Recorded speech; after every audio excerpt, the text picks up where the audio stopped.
Hey everybody, welcome to another video. Today we're going to be doing a revival on this beautiful 1956 Cadillac that's been sitting here for a few years. But the interesting part about this is my car. As you can tell, I don't drive it too much and it's got dust all over it and I haven't had it on the road in a little while, and you guys see this in the back of all my videos if you watch the channel. If you're new here, that's totally fine. There's some things on this car that I want to fix that I've never had the will to do. And because the car has sat, when did I drive this car last? I mean, I drove it last 5 years. As I go through and fix some of the stuff on this car, I'll talk about how I bought it, why I bought it, what I did to it. How old was you when you got it? I was a couple of weeks before turning 18. So I was 17, almost 18 when I bought the car. I got pictures of the whole process, really, restoring this car. I have pictures of the day I brought it home. I'll throw a picture up. But what's at hand right now is a few things. There's been a transmission pan leak on this car ever since I restored it that I could never fix for the life of me. And I want to fix this pan leak. It's one of the reasons why I don't drive it. I just got so frustrated with the car that I just threw my hands up. I just didn't want to do it. And I had the air conditioner working, if you can believe it. That's pretty bad when you're doing restorations on your own cars. Yeah, I know. Will it run? Yeah. You're going to do a will it run on your car. Yeah, it's pretty bad when you have to restore your own cars. So this is the original A5 compressor, and believe it or not, I restored that compressor. I took the compressor apart, put new seals in it, and I put a kit in it. I actually restored that compressor. There's a high idle on the carburetor when you flip the switch. The fans came on, everything, it worked. But there's one flexible line on the entire system. There's one hose, and it's right here. And when it started leaking, I'm almost positive, I remember I traced it right here to this hose. I mean, the hose is, I never replaced the hose. It's from 56. It's 70 years old. So I want to see if I can get a new hose for this line and fix that, charge the air conditioner up and make the air conditioner work again. We have to air this tire up. I get comments every video, yay, you know, you need to air that tire up. People give me a hard time. It's okay. I know. It's a really nice car to have it sitting here like this, and just wait till we wash it. I did this car right. Another thing is the starter. I had the starter rebuilt by a company in town called Luna's. Luna's used to be the authority in Tucson for rebuilding alternator starters, generators for old cars, all types of stuff, but they're out of business now. But I think I gave them that starter to rebuild when they were sort of on the fritz. I mean, they were going downhill, and I don't think they did a good job. You'll hear it when I try and crank the car. It doesn't sound right. It never did sound right. But no, this car is, I mean, it's beautiful. I did weddings in this car, actually. I'll throw some pictures up. When I got the car all done and I was driving it around, I would rent it out, and I would be a chauffeur. I'd put on a little hat. My buddies from the UK were here, and they wrote their name on that. Shout out to Matt and Brody. They'll probably see this. But I rented this out for weddings. I drove in it. I would take people right after they got married to their hotel or to wherever they were going at night after the wedding was over. It was like my chauffeur car. This was like a huge success at weddings. And it's like the perfect car for it. It's white and gold. There's even some stuff in there when I was doing weddings, some leaves and crap. So yeah, it's a beautiful car. The cool thing, the air conditioner in this car, it comes up through the roof. It's got vents right there like an airplane. Everything was very rocket, airplane, space age, and they had the vents coming out in the roof. And there's actually a huge cardboard duct in there that takes it through the roof.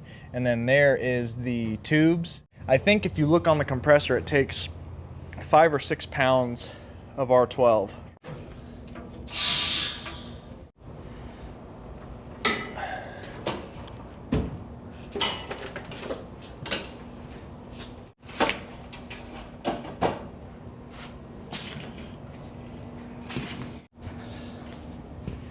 All right, this is what you've all been waiting for many months.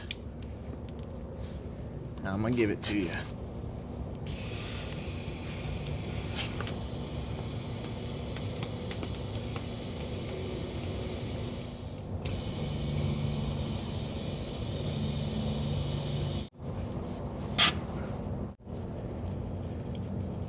And I almost forgot, I'd like to fix that. If you look at this entire car, you won't find a flaw in the paint job almost anywhere. It's as close to perfect as you can probably get. That was actually my fault. How did it happen? I had a pressure washer under here, pressure washing an engine, and I had it's gas obviously, and I had it close to this, and the exhaust was hitting the door, and then the heat from the exhaust burned the paint. So that's the only spot on the entire car. What led up to me doing this car was my dad would take me to car shows when I was a little kid, and I don't know, naturally, I guess for whatever reason, I just gravitated towards the 50s cars because they were popular back then. Actually, when I was 7, 8, 9, the 50s cars were big, and I liked them because they were flamboyant, they were colorful, chrome options, post World War II. I just really liked them, and so I wanted one, but obviously I wouldn't get one until years later.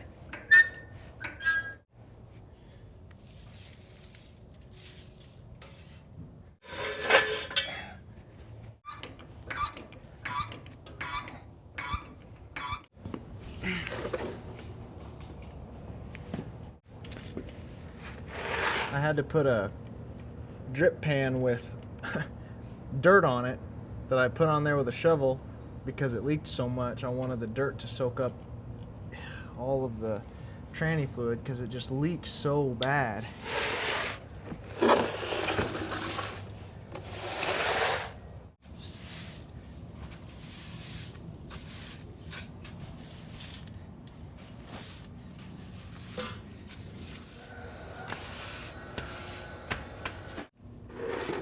When I was 11, almost 12, we bought my red and white GMC. It wasn't red and white then, it was a pile of junk that really should have been scrapped. It was so bad, Dad will even tell you that it was scrap worthy, even for us. I bought it for $300, and that truck is where I cut my teeth on restoration work, car work, mechanical work. And we did that together until I was 15 and a half. I drove it to high school and some college, and I got my first job at 16 where I was making like consistent money, and that's when I started saving up to buy my quote-unquote dream car, which was a Cadillac. So when I had about $1,800, I found this car, bought it, and set out to restore it kind of on my own. This was my brainchild. The GMC was Dad and I's. This one was all me. And yeah, I spent the next 2.5 years doing it. I did it all original. This is the original 4-speed Jetaway. Some people call it a Hydromatic, but in 56 was the first year for the Jetaway. So 55 and before was the, they're terrible transmissions. They're the absolute most complicated, worst things ever devised.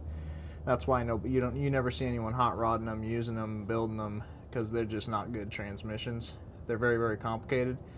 And even back when I was doing this car, there was only one guy in town who would touch it, and it was an old guy. And you had to take the transmission to him. He wouldn't take it out of the car, and he still wanted $3 grand. I was 19, you know. I mean, I barely had enough money to buy the rebuild kit, let alone give him $3 grand to build it. So I had to do it myself. First automatic tranny I did, and I had to pull this tranny out of this car 3 times to get it right, which is a monumental task to do by yourself. I pulled this transmission out 3 times. And actually, it wasn't my fault, because the sealing rings, the pressure sealing rings, they were letting pressure past, and I actually had to go and use the original pressure sealing rings to get it to hold pressure and shift. The rings in the rebuild kit were not big enough, and they would not hold fluid pressure. So, yeah, it was a terrible experience.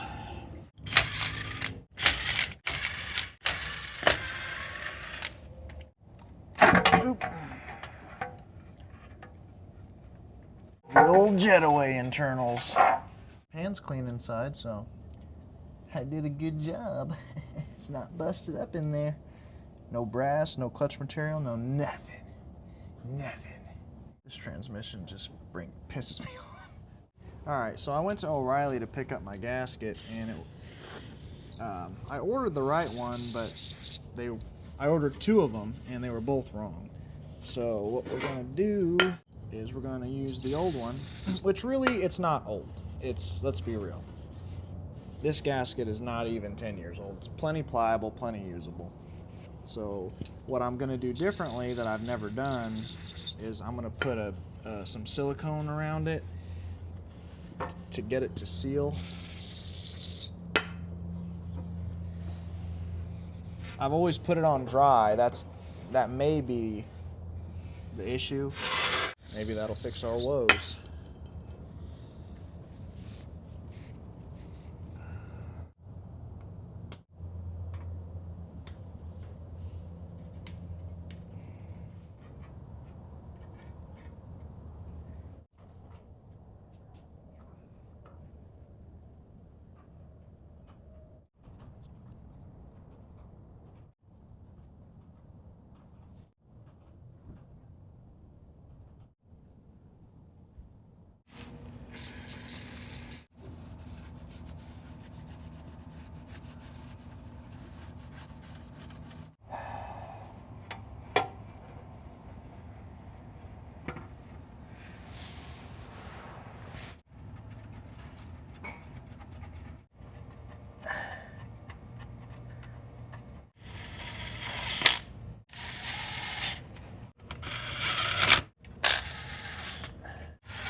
Alright, while we got the pan gasket drying, maybe we could deal with the starter. I don't know what makes it sound so slow and growly. I'm gonna hook the battery up. I'll show you what it sounds like. Again, like I said, I had that rebuilt. They didn't do a good job. It don't sound right. And you can't buy one at O'Reilly's. I mean, maybe you could go search around on the internet for one. You could probably buy one, but we'll try to fix this one. I don't know if it's brushes, if it's dirty on the armature, or what. Battery's pretty old. It's 2 of 22. But it's always worked. I mean, it's always worked. So we'll see what happens.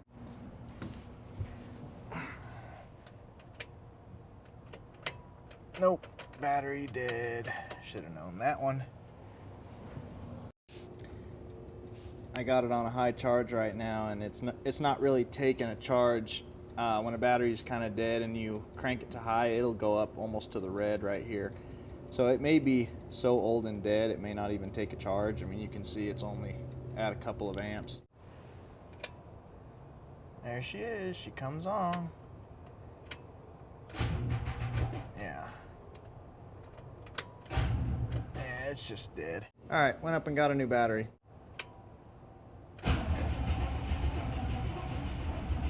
You hear that?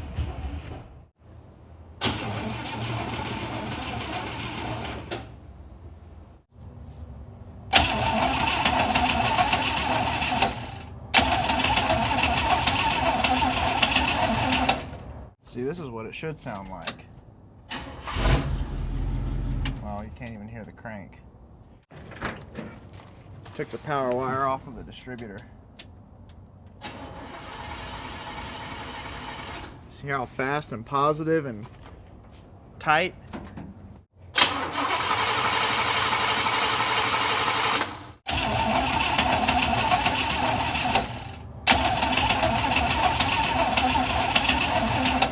Before we take the starter off, I'm going to try something else. I got that ground strap off. That's the original one. It's like a braided line. I have a couple of other, battery cables, so this is a pretty big and thick negative cable. It's off of a Cummins, so I hooked that to the trans or wherever the factory one was hooked. I don't know, we'll see if it's a ground problem. I mean, I'm just trying anything. No.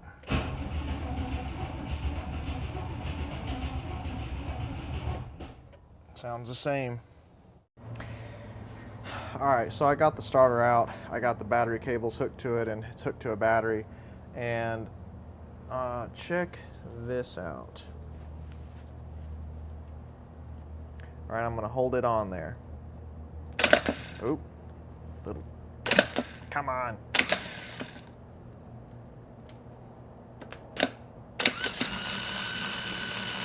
Look at that.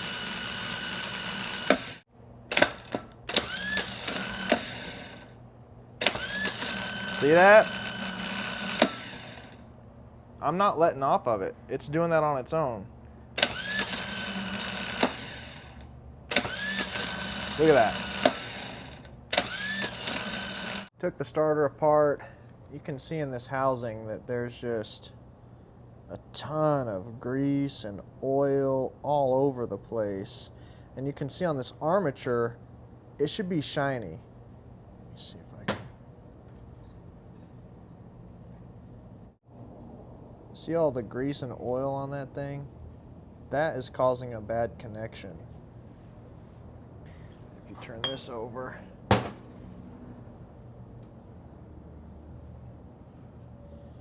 See all that crud in there? There's just gunk all over the place in here.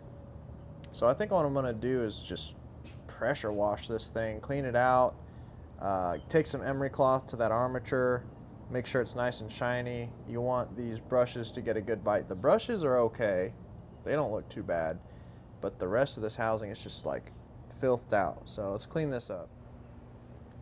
All right, so I took a pick and picked out the grooves of these, had crud in them, and hit it with some emery cloth like that, some of that. Brake cleaned it, made sure there was no oil on it. And I did the same thing to the brushes, except I hit those with some, whatever, 180, I think, sandpaper. Made sure that stuff, just I think 180 grit. And no oil, no grease on the contact points. So we'll put it back together and we'll test it right here on the bench and see if it still does that. It's doing the same thing.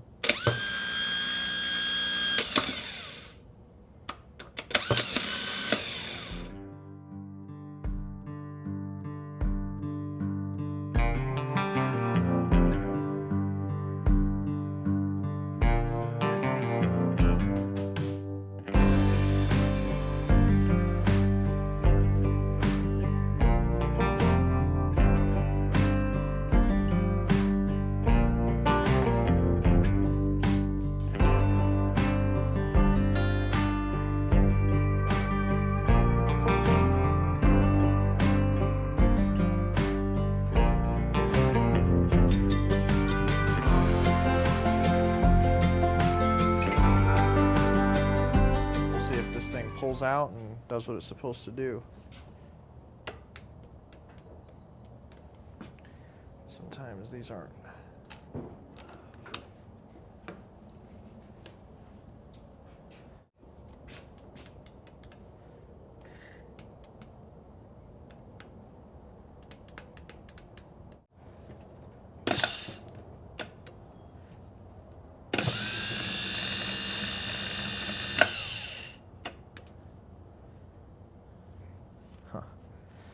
But I gotta help it out a little.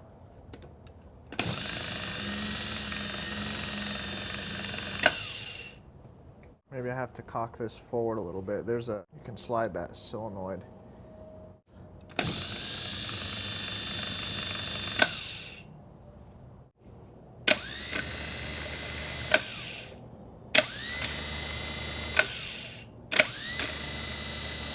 So just for the heck of it, I ordered a solenoid from O'Reilly's. We'll put a new solenoid on it and see if that stops like that jerk back a little bit.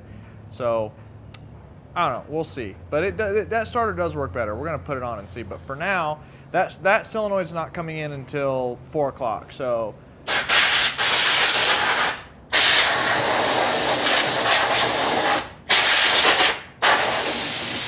what we're gonna do instead for a few hours is I'm gonna take this AC line off because, yeah, in the entire system, 20 feet all the way to the back of the car, condenser, compressor, lines underneath the car, the only flexible line is right here. That's it. And when this thing sprung a leak, I swear, I know it was coming from right here. So what I'm gonna do is I'm gonna take this line off and we're gonna see if we can get a new one made.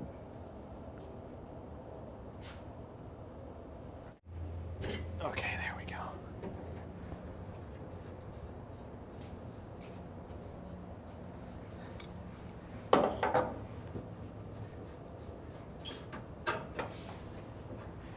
Yeah, I flushed the system out. I put R134 oil in this thing, did the compressor, everything. I did the whole thing, and it worked. I had it working, believe it or not. And it worked all right. I'll say that. It worked all right. It wasn't like freeze you out. I didn't put 12 back in it just because I didn't want to waste that much. For that exact reason. If that thing sprung a leak, it held at the time. But I was like, okay, if this thing springs a leak, I can't afford to lose 5 pounds of 12. That's why I put 134 in it. And sure enough, you know, I would have lost all that 12, and it's hard to get your hands on. It's expensive. Let's see if I can get a little hammer.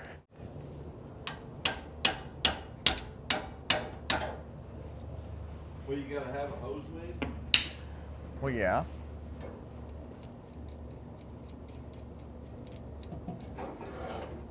Good thing this is one of the small hoses, this line, because some of these lines are like 10 feet long. It's insane. All right, we're gonna take a ride down to American Hose and Rubber, which is our only hope. I love American Hose and Rubber. I can't say enough good things about them. If you need fittings, hoses, lines made, they're the best. Best game in town. They're very helpful people. So I just got down here to American Hose and Rubber. I took the line into them. I didn't know if it was going to be easier to make an entirely new line or if they could use the existing line and kind of cut and weld and put a new hose on it. And we determined that for what the equipment that they have some 90s, but they're too shallow. I think they're going to hit the compressor. So what he can do is actually take that old braided line off, and they will put a new hose on that same copper line. And yeah, I'll have to come back tomorrow. It's getting later in the day. I'll have to come back tomorrow and pick it up, but they can do it. American Hose and Rubber for the win, man. Love these guys. Have the starter installed. Let's see if it cranks any different. It does sound better. It still sounds odd, but it sounds better. There's like a clicking noise.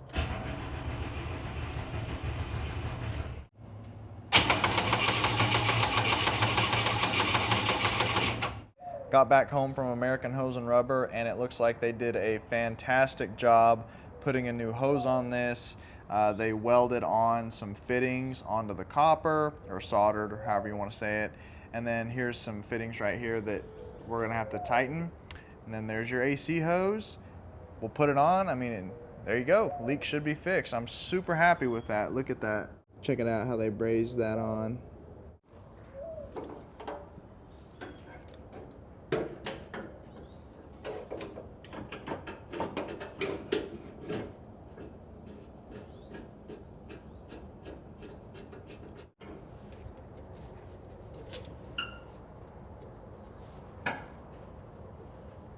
Oh, light's going dead. It's warning me.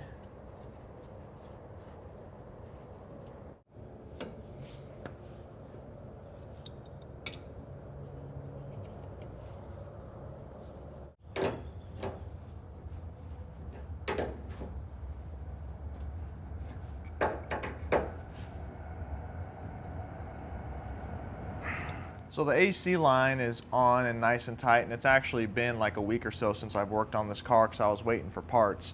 So I have an electric fuel pump right here that we're going to put on the back because I love originality and I love these old cars, and I'm a purist. You guys know that. This is just an Amazon special, but from what I've learned about these cars, and Dad has the same problem, everybody has the same problem, is that you go to crank these cars, it's easy for these cars to sit for more than a week, even if you have it in service, right? You're driving it and you like to take the kids out, or you're going to ice cream or car show. It takes no time at all for it to sit for a week, 2 weeks. If you start it up every day, it will start fine. But a week or so, fuel drains back into the tank, crank, that mechanical pump has to like prime again and push things into the bowl and get it all going, and it just kills your battery. It makes you feel like you're driving a piece of junk too when you have to sit there and crank it like a bum. So we're going to put this electric fuel pump way in the back because it'll just help it start better. It'll push the fuel to the front. So this is kind of self-explanatory. But another thing that I've never done, I'm sick of messing with that starter. I've tried and you know, I'm just done with it. So I've had this problem for way too many years. So we're going to try and fix it with this bad boy. I got this from a company called Snap Rebuilders out of Utah. Never have ordered from them before, so it's not sponsored, but check this out. So this is like a new fancy made in USA, I hope, starter for this car. So this is one of these like high torque, super light, brushless whatevers. It's got some kind of gear reduction in it that makes it spin faster, and it's got more torque and all that good business. So, you know, I mean, even if you fix, and this was like 280 bucks or whatever, it was about $300 shipped to the door, this little itty bitty piece of technology. And the thing about it is you can jack with that starter until Kingdom Come. I can't get it right for some reason, and you can order a rebuilt one online. It's still, for an original one, it's $300. You know, it's the same money you get in a 300-pound starter that draws 300 amps and takes 300 days to start the car. There's just really no reason not to go with one of these if it works. So it's the same money, but it's, I don't know, it's supposed to be better. So we're going to put this on. Hopefully it cranks better. I can't stand that sound, that rah, rah, rah, rah, rah. It needs to sound like crisp, nice, fast crank.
I may have to clock this head differently. So we're going to have to drill a couple of new holes in the ring of this starter because none of the holes will fit right.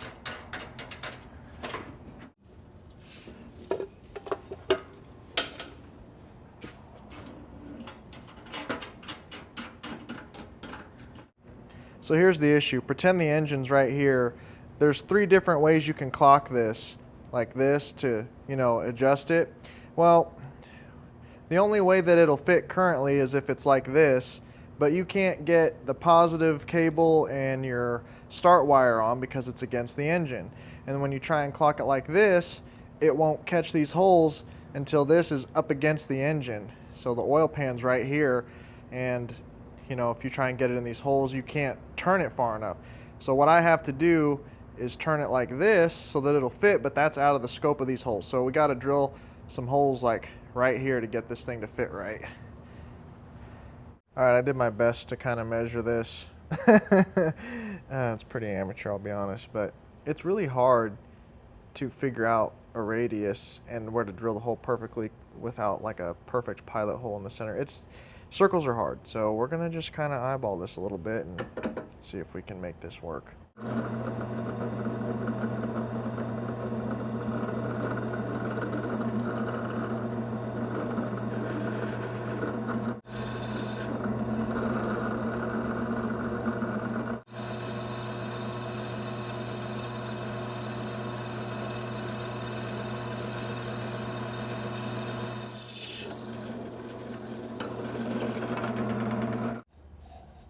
It's like tinsel for a Christmas tree.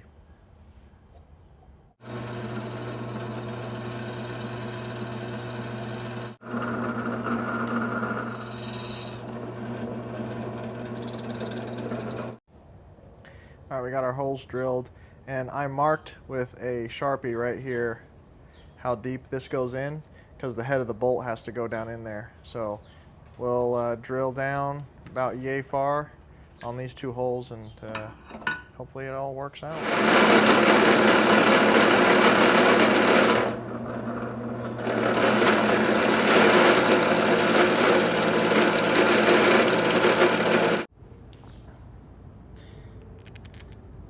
Looky there.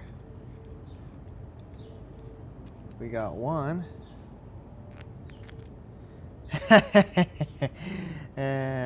Fit first try. What do you know about that? Maybe I do know what I'm doing. Don't you love it when you gotta modify new parts?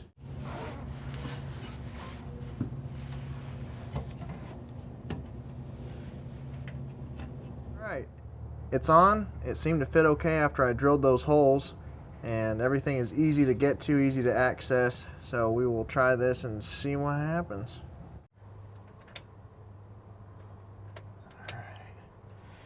Alright, moment of truth.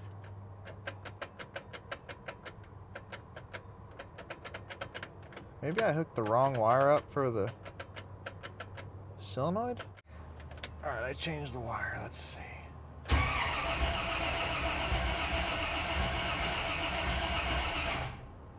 Definitely sounds better.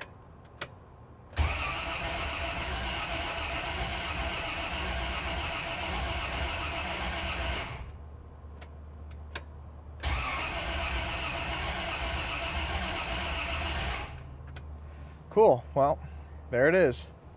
So now we're gonna put this electric fuel pump on. Figure right here is a good spot to put it, as far back and away from everything as possible.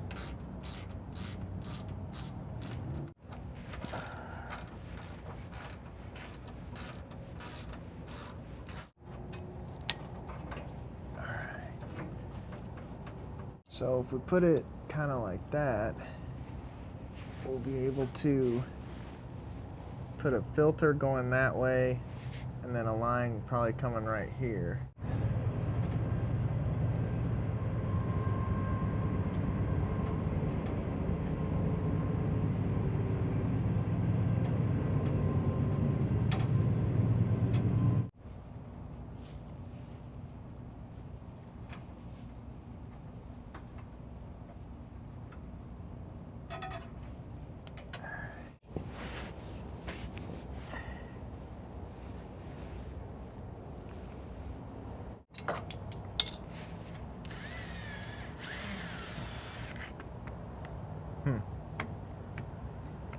How do you drill a straight hole?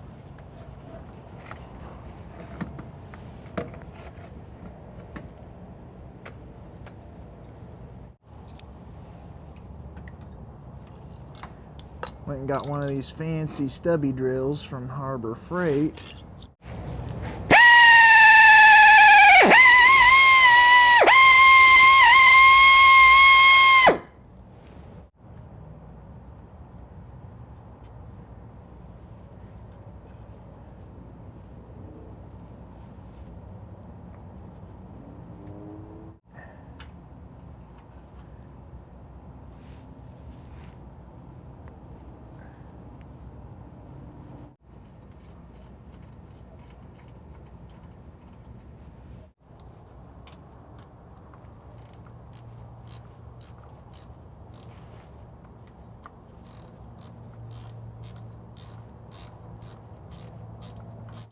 Got our ground, and then we have to just hook up our hoses and put a power, and we should be good. Alright, it's all hooked up. Fuel filter hooked up to the line. I got some power ran from Keon Power, so we'll see if it turns on and see if it fills up this fuel filter and all the way up to the front bowl. I hear it. Let's see if it's filled up the front.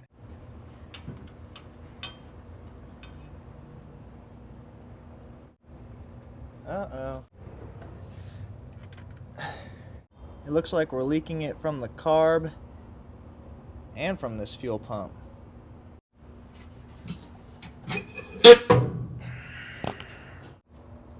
Oh. It's probably coming from this. We may just need to bypass that fuel pump and just put it straight to the carburetor altogether. Get rid of this pump, this glass bowl. It's not really doing us much good anyway.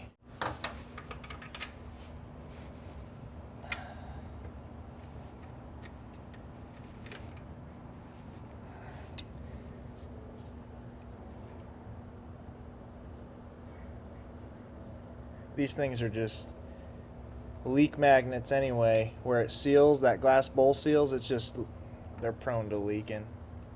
I just had it on there because it was original.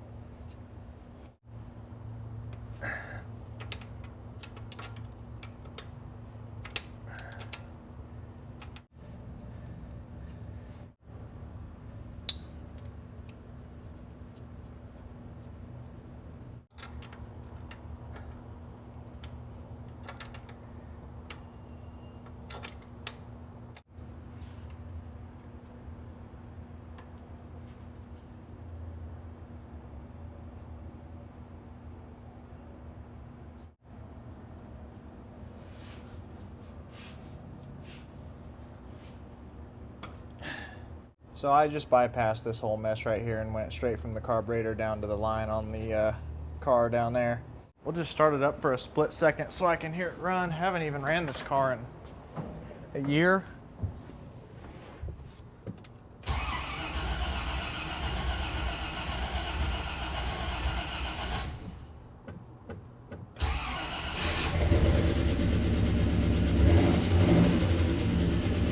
A lot of lifter clatter, I can hear that.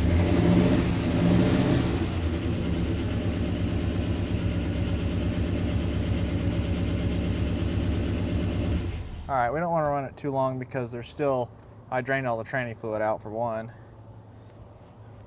That's good enough. While we're under here, we're gonna do something else I've been meaning to do for a while. This pinion seal is leaking. I never did change it. Oh, cool, I thought I could use a ratchet. It's wet all on this drive shaft and on the bottom here. So we'll see if we can find one and go get a wrench.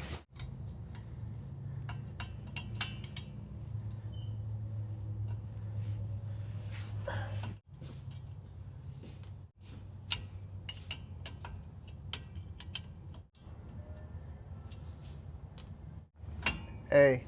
Yeah. Can you put that car in neutral?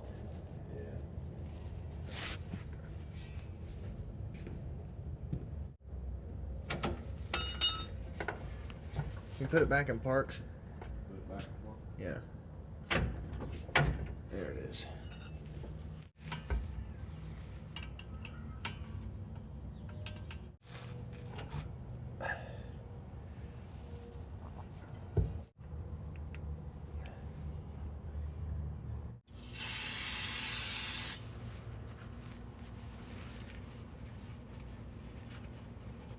Instead of going back and forth to the toolbox 100 times, let's just see what this size of this nut is. Probably an inch and something.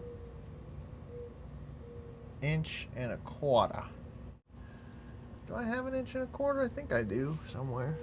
So I was going to put a dowel pin mark on this because you want to, when you take these off, you can't just tighten them however you feel like that day. They got to be put on pretty much the same exact threads as they were when they were put on. You got to put them on the same way, same amount of turns. So looks like somebody already put a mark here, not me, but somebody a long time ago. So there's a mark on the nut and it kind of translates to the threads, and there's also one good thread showing.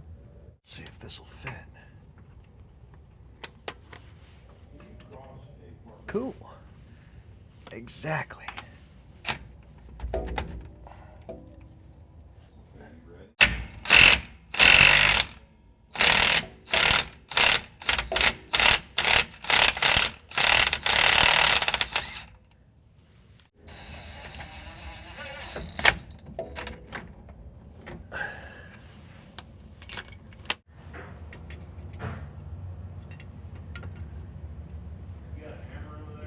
Yeah. That's it even better.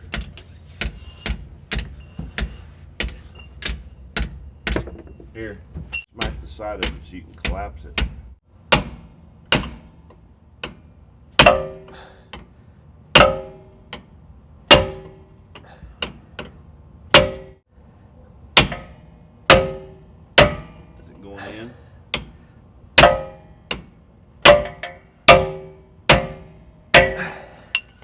Got the seal out. It's kind of a pain in the neck. And I set the car back down on the ground to keep it level because I had to order a special seal for it. It's not going to be in for a few days. This is what it looks like. It's a pretty complicated looking seal. I mean, it's pretty, I've never seen one like this. They don't look like this anymore, obviously. That thing's crazy overkill. Lasted 70 years, did its duty, but obviously nobody in town has that. So set it on the ground. We're gonna start her up. I'm gonna fill it with some tranny fluid just so I don't hurt the transmission. And we're gonna try and see if we can get this air conditioner working. I'll just leave it in park, drive shaft still, unhooked from the diff. And yeah, maybe we can get this AC working. I'm excited. I haven't had this thing working in 6 years or something like that. It's been a while, so got me like 5 cans of 134. When you're doing, there'll be a lot of people that tell you all kinds of crazy things about R12 to R134 conversions. They'll say that, oh no, you need a special R134 compressor. You can't use an R12 compressor. You got to have all this special stuff. You got to change the whole system, change the condenser, change the expansion valve, orifice tube. You don't need to do any of that. Actually, we have a buddy in Michigan who is a certified tech. He is a supervisor. And when people come in to get their cars switched from 12 to 134, literally all he does is he puts the fittings on them that come from O'Reilly's, drains whatever's in it out, puts 134 in it, and that's it. He never has a problem. He doesn't change anything. Puts the fittings on the end, puts 134 in, and that's it. Now, they will tell you that you should at least put 134 oil. You should add that into the system because R12 oil carries around in the system with R12, and when you shut the system off, it sets. And then when you put a different gas in it, like 134, they say that the oil doesn't carry with the 134 like it does with 12, and you'll hurt the compressor. Well, I don't know. Our guy in Michigan's never, ever, ever had a problem. He just puts the 134 in and goes. But when I did this originally, I did put 134 oil in it just to be safe, but the compressor doesn't know what gas it's pumping. It does not care. All it is a pump with valves and little pistons in there. It doesn't know what's pumping through it, so it doesn't matter. But what is important is that you only put 80% 134 in for whatever the 12 was. So this system took 5 pounds, which is insane. I think a new truck takes what, Dad? A pound and a half? Yeah, a couple pounds. A new truck or car will take like a pound and a half or something. This thing takes 5 pounds. So you cannot put 5 pounds of 134 back in it because it's overcharging it, and it will not cool because 134 and 12 run at different pressures. 12 runs at lower pressures than 134. 134 runs at higher pressures. So if you put 5 pounds of 134 in, you'll get nothing. So you got to put 80% of the original total in there. So there's your lesson on R134 for the day.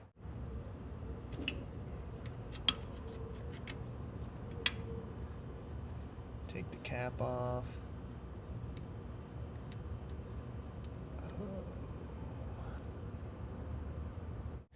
Then you put the new fitting on.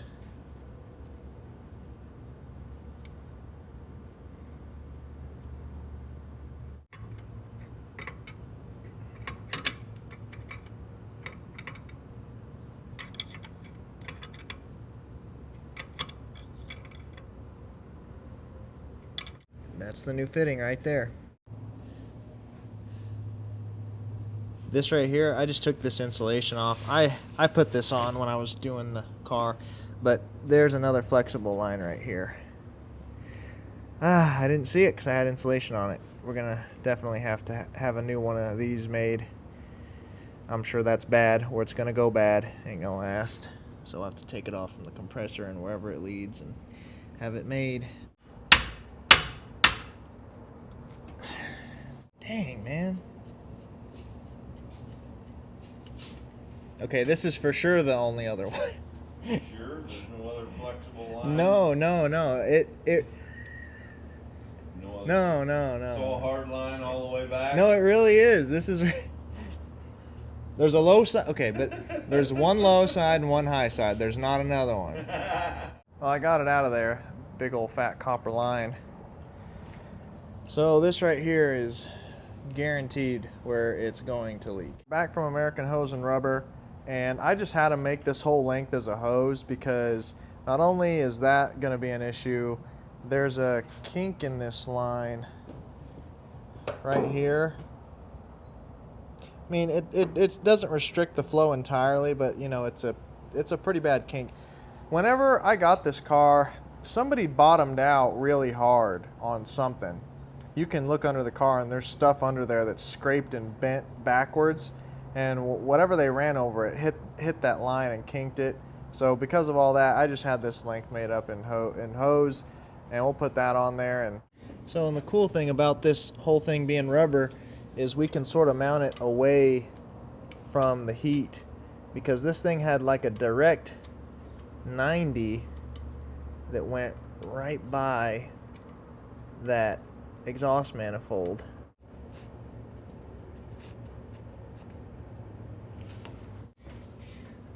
So it was routed pretty close to that AC. Oh, it was right. That's why I put insulation on it, is because this thing took a 90 and went right here. Oh man, that's great. That's why I put insulation on it originally.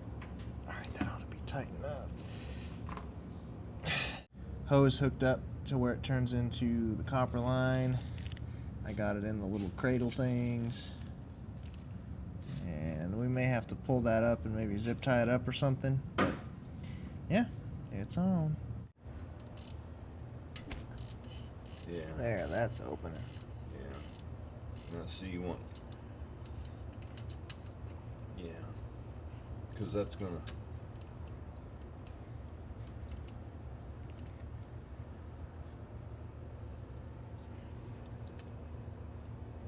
There we go. Yeah. All right. So now, should be able to set that pump up there. Go ahead and flip it on.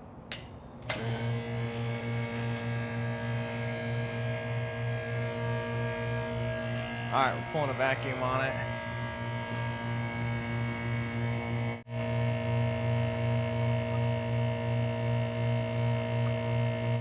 So we'll let that run. It should go, yeah, it's pulling a vacuum. That's a big system too. Yeah, it's a large system. Yeah, you can see it. So the vacuum pump's been running for maybe 15-20 minutes. We turned it off, took it off, and the system is holding about 23, 24 pounds, well, 23 inches of vacuum. The gauge was reading 4 pounds too high, so it's been reading about 28, 29. Yeah, so the gauge started out a little above zero, really, which that's where it was resting. This gauge could be a hair bit off, so it may be reading 25, 28 pounds. But if you take the vacuum off and that gauge goes all the way back to zero real quick, that means you got a leak. So the fact that it's staying there means that the system's sealed pretty good. Ready?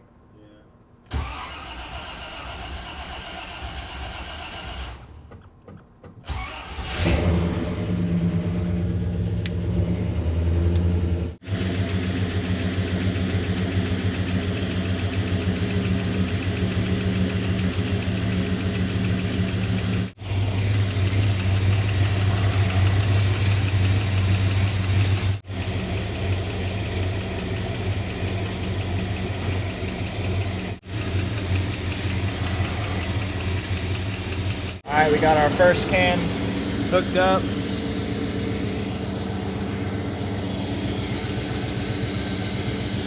Hey! Yeah. Go ahead.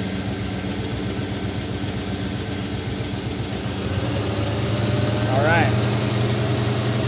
It's on.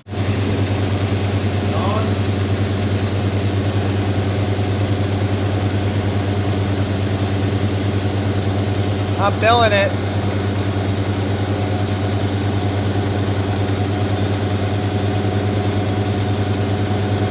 This should take a while. This should take all 5 cans.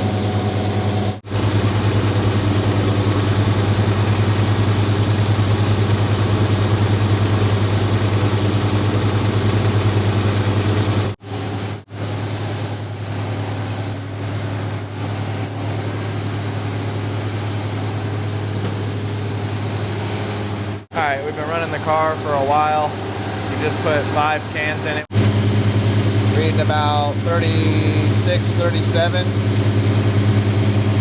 High side's reading about 245, 248, almost 250, which is totally within reason. Right now it's about 93 degrees Fahrenheit, and we're reading 60 degrees on the thermometer. So 60, 70, 80, 90. It's about a 33 degree split between car and ambient. So that's not bad for an old system. I mean, they put this little green swatch in here to tell you that that's optimal, like if the system's running perfectly, but with the complexity and the inefficiency of the system of this car, who knows if we're going to get much better than 60 degrees. Maybe if you drive it and the car is moving, it may get better. I don't know. But we may be to the end of our rope here. That car has to pump the Freon from the front of the car all the way to the back of the car, 20 feet back there, up into the evaporator that's in the friggin' trunk. So there's a plastic tube there and there that's taking it from the car through there, up through cardboard tubes in the roof. Think about how much cool it's losing in that plastic tube. You know, it's just, I mean, it's right by the sun. I mean, the sun is getting right through that window, hitting that plastic tube, and then the sun is hitting the roof. So the entire path outside of the evaporator is just fighting heat. Think about how many degrees you're losing in between there and there. So it may just be what it is. To help this thing out a little bit, I have this big old electric radiator fan. I bought it for my Cummins because I was going to put it on my condenser on my 12 valve to try and help the AC work a little more efficiently. But I just slapped it on here and we just rigged up some, you know, non-permanent wiring. We're going to see if that helps the AC out. And if it helps it out significantly, I may just keep it on this car and wire it up permanently, because these systems are so taxing on the engine that when you turn the AC on, it has a step-up solenoid. It pulls the carburetor to where it idles it up because it just puts such a load on the engine. And another interesting fact, any of these cars that came with factory air, they had rear ends with a different gear ratio than other cars, literally because it puts that much of a load on the car. Turn the air conditioner off. 260 on the high side, about 45 on the low, and we're just above 60. It's not low as it could be because I just started the engine back up. If the fan is working, then it should pull these pressures down a little bit. Alright, we brought our low side down to a little under 40 pounds.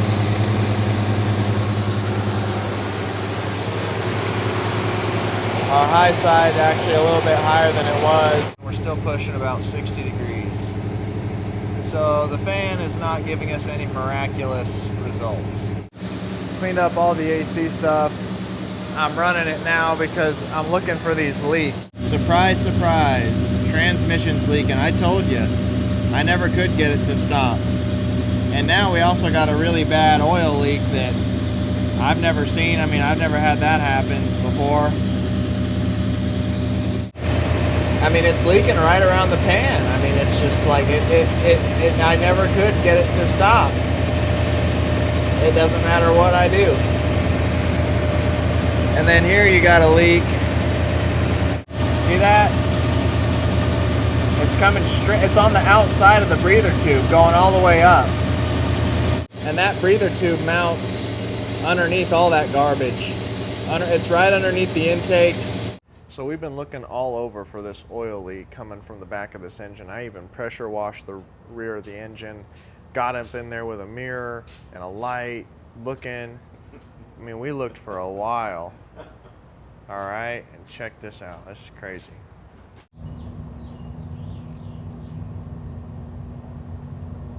All right, go ahead and start it. And then that piece right there, that is the oil light sender. All right, go ahead.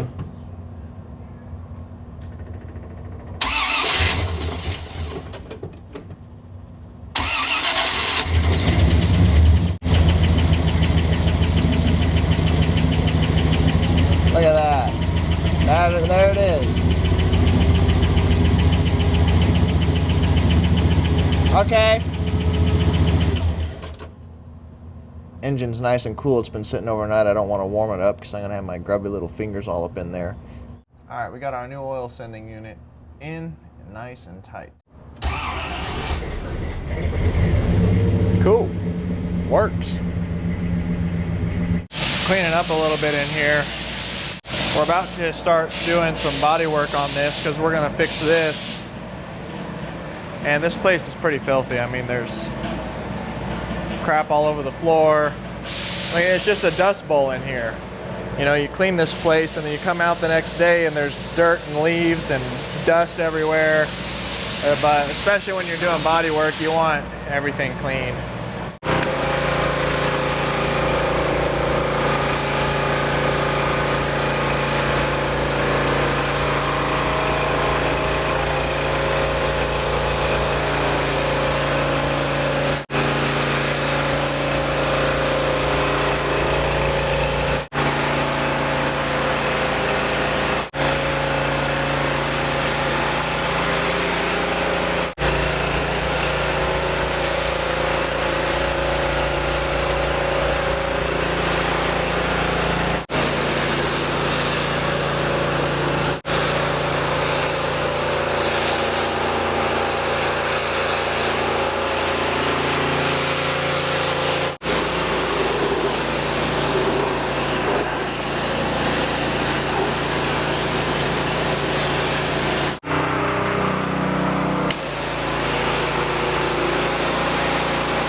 Well, the car looks a lot better now that it's pressure washed. Pressure washing doesn't always get that thin layer of dirt off, so when we get the car where it can drive, when we get that new seal in the rear end, we'll back it out and actually give it a good wash. But this car is really a beautiful car. I mean, it's this is like a when I built this, this was the best of my ability. This was the best I could do. I did everything on this car. I had everything re-chrome plated. I took all the bumpers off and apart and had the bumpers re-chromed, and these bumpers are crazy complicated. Each piece comes apart. Like, that is a piece, that's a piece, that's a piece, that middle thing is a piece, there. I had all this re-chromed. I had the front emblems re-gold plated. Yes, gold plated. I think I had the headlight bezels done. I had the Flying Goddess redone up on the hood. I did everything. See, these pieces are stainless. These aren't chrome. I spent hours and hours polishing these. This is re-chromed. I believe I had these pieces re-chromed. I had the bumper re-chromed, all the pieces on the bumper. I had the Fleetwood emblem and the V in the back re-chromed. I took every single piece of glass out. All of this is new green glass because from the factory they had an option called EZI glass, and the green tint of the glass, it wasn't a tint, the glass itself was green, and it was supposed to like be easier on your eyes or whatever, but it was a cool option. And it, well, you can kind of tell when you look here, see how this is clear glass, all right, so you can see right through, it's just clear glass. And then this, see how it's got like that green tinge to it? The glass is green. I did every piece of glass, all in the windows, the doors, the quarter glass. No, this is the only original piece of glass, I think. There's something in the middle that says like EZI glass. I think this was the only piece of glass I didn't have to redo, but I still took it out and put new rubber seals in there, and I cleaned up all this friggin' trim. I mean, oh, I can't even tell you guys how much work it was. I'm just remembering all that I had to go through thinking about this. I had a new front windshield put in. I polished up all of this chrome that goes around the window. I did this car right. I did everything. It was just such a monumental task to do essentially by myself. I mean, Dad did help, right, when I needed it, but this was my creation. I worked on this a day in, day out on my own accord. And the interior is probably the most beautiful part of this car. It's probably, I mean, this is what everybody freaks out about. It is a beautiful, beautiful interior. All of this, so not the white and the black, but the actual fabric that's patterned is from SMS fabric, which is, I don't even know how they get a hold of this stuff, but it's NOS material from 56 that was never used. So it's overflow material from the factory that was never used. So that is real 56 Cadillac material. I had it all redone the way the factory would have done it, even to this. So this is gold piping, and then this is this part is flat, like where the seat is. So what most people do is they'll just extend this out to the edge, and then the flat piece here will be different. But for some reason Cadillac had this little sliver that was leather. So all of this is leather, and then this is the fabric. It's the same on the doors, on the back. And when my interior guy did this, he said that this was probably one of the hardest cars he ever had to do. This took months to do. I had the headliner done, front and back seat, all the door panels, the carpet. And when I took this car apart, I did everything, and I took the clock apart to make it work, even though it's not working now. I sent the radio off to a guy named Bill, the radio guy, who takes what I did not want was like one of those digital face radios, because they're just so ugly. When you have a nice original looking car that looks all factory, and then you have a digital face radio, it looks so tacky. That's just my opinion. But what he does is so crazy. He takes the original radio, and you can have him fix the original tube radio, but it was like $500.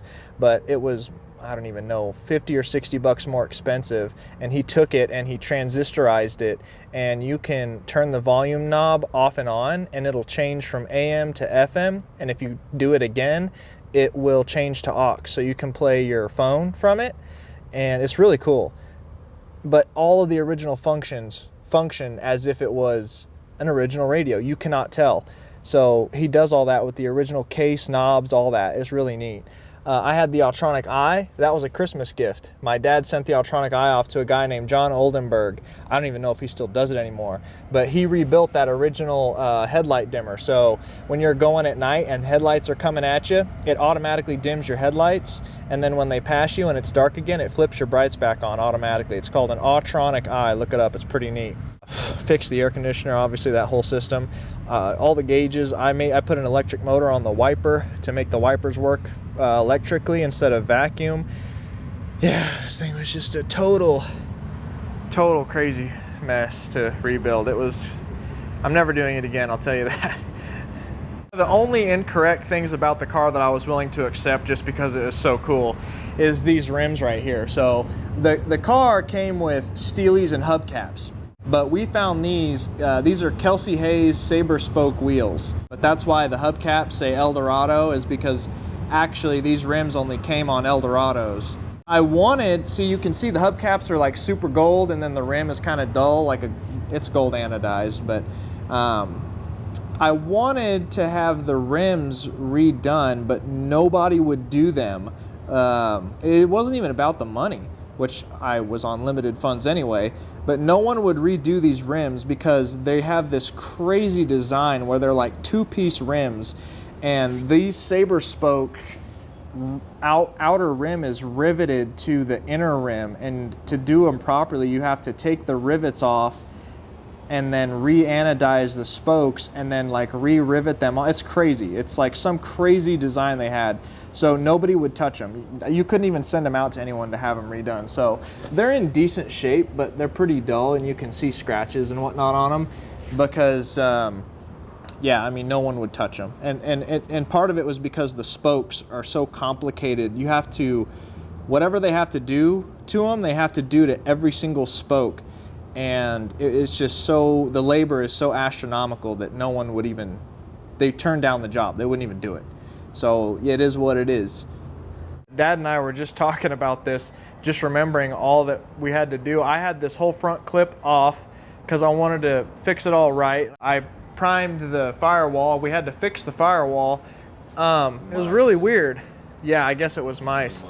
Behind these boxes here, these big domed boxes, that's where like your hot air comes in, and there's a vent to change it from there to the vent here.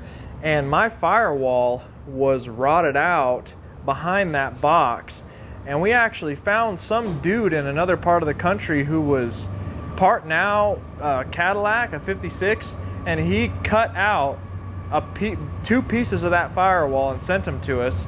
And I cut part of my firewall out and welded his pieces in, so it all matched up and all that good business. Yeah, it was nuts. And then I fixed the heater cores. There's two heater cores in this thing. You can see there's a hose running down there and down there. And I soldered one of them back together and made sure they were clean, and the heater works. See, it tees off right there and it goes to either side. There's like, I don't even know, 20, 30 feet of heater hose wrapped up in the front of this car. Yeah, this car was just so insanely complicated. I would never do it again. Like, honestly, if you were going to restore a vehicle now, well, these cars are completely out of vogue now. If you look at Barrett Jackson's, Mecum auctions, and the prices of these. I remember in Barrett Jackson's, any 50s car that went across the block was at least 50 grand. I mean, if it was a shiny 50s car, for sure, 60, it was, yeah, 70, yeah. Yeah, it was baseline 50 grand. Didn't matter what it was. It was 50 to 100 grand. That was in the early 2000s. Yeah, we're talking, that's 20 years ago. We're talking like 07, 2010, 2011. The 50s cars were hot ticket items, man. They'd go across the block, and if the top went down, the price went up, man. That was the rule of thumb. If you had any convertible, it was 80 to 100 or more. And if it was a two-door or something like that, it was 50 to 100. Now, this Cadillac, although it's a beautiful car, this car is probably worth 25, 30. I mean, if you got 30 grand out of this car, you'd be lucky. You would probably settle in at around 25 for this car, even though it's top of the line. Yeah, it's a four-door, but it's the Fleetwood 60 Special, which is longer wheelbase, rear air, six-way power seat, Autronic eye, easy eye glass. It had every single option, I think, except the Wonder Bar radio. Heat, AC, power steering, power brakes. I think they all came standard with that. Most cars had like a two-way power seat, just back and forth. This thing has a six-way power seat. Goes back, forth, up, down, and tilts like that. It's a crazy mechanism. Full power windows, all four power windows. Power vent windows did not come out, I think, until a year or two later. But if they had them, this car would have had power vent windows. They're still manual, but I can't remember what year power vent windows came out. But this thing was just fully loaded. It's probably a $25,000 car. But back in like 07, this car would have been doing numbers. Here's the Autronic eye box right here. You can see, kind of hard to see, but it says guide, and then right here it says Autronic eye. Pretty cool. Pretty freaking cool. Oh, and it had a wiper washer fluid option. That was an option also. Okay, so it's daylight right now. It's recognizing light. So it just switched to brights. Dims. Brights. But nowadays, they won't hardly change. There was an older gentleman that told me a cool story. He said in the 50s we lived in a darker world. No lights, less lights. What he means by that is the Autronic eye doesn't work as it kind of would have worked in the 50s because there's a lot more lights now. Everything's lit up. Everything's lit up no matter hardly where you go. And if it catches any reflection, if it ain't completely dark, black dark, it won't change. Look, yours works better than mine. Yours actually works. Mine's too sensitive. So take your hand off. Yeah. So now it's recognizing light, so it's on low beams. But if Dad puts his hand over it, like there's no cars in the way, it switches to brights automatically. It's pretty cool. So, and it's always worked. It's always worked. Ever since it was rebuilt and put in, it's always worked properly. John Oldenburg. Yeah, John Oldenburg.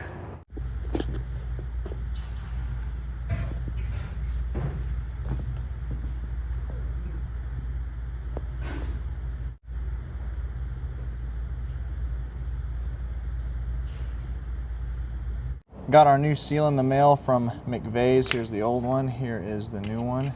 Looks about right. Here is the yoke.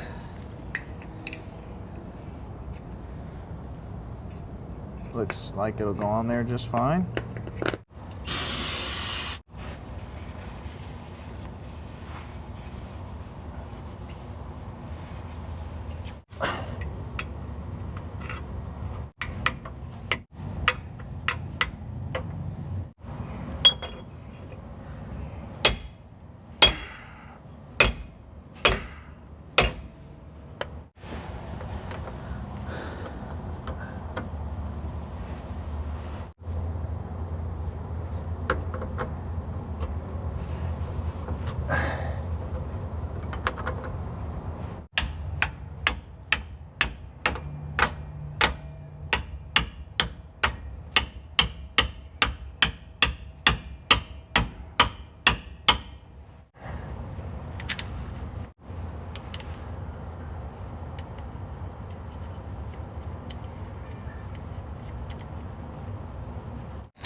Alright, drive shaft is back on. I'll probably put a little bit of gear oil in it, make sure it's full, and we're good. Now that we got the pinion seal situated, still waiting on the transmission pan gasket, but we can go ahead and work on this little mistake that I made. So we're gonna have to we'll take this off. That's an option too. Not all cars had that. This was it's a real stainless, so that if you open up your door and you hit somebody else, it doesn't ding your paint. It'll hit the stainless. So we'll just pop this off because it just slides on, and then we'll tape this, and then we'll sand this with 400. I got some stuff right here, some tape, sandpaper, a DA. We got some reducer, hardener, spray primer, and then the paint from the paint store, just a little pint. Gotta get behind it. Is it? No, yeah, it just pops on like that.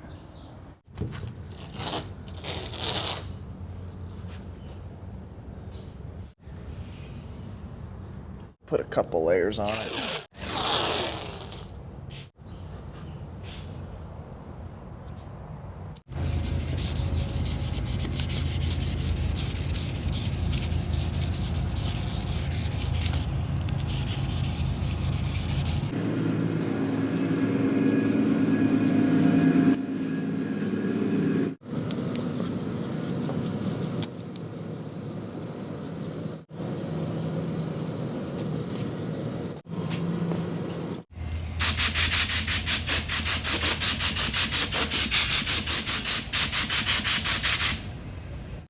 just wipe this a little bit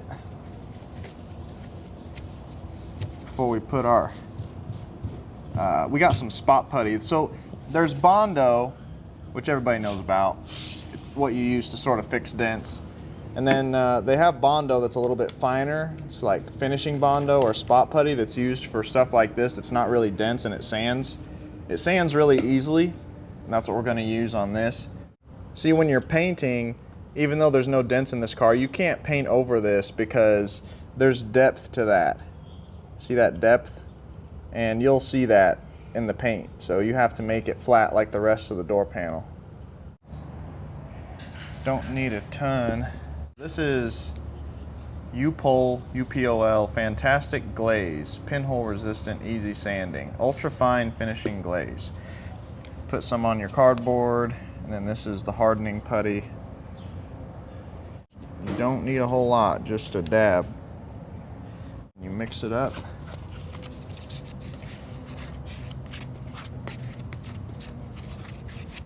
This is a very familiar smell. Smelled this a lot of times. And the hotter it is, the faster this stuff hardens up and dries.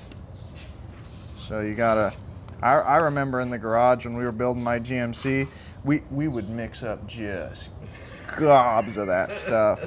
And it would be so hot. And we would use not a lot of hardener. And we would mix that stuff up on the plastic pad. Better get it on there. And we'd be hurrying to put it on the truck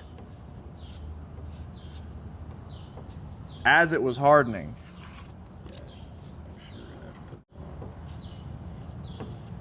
It's already hardening.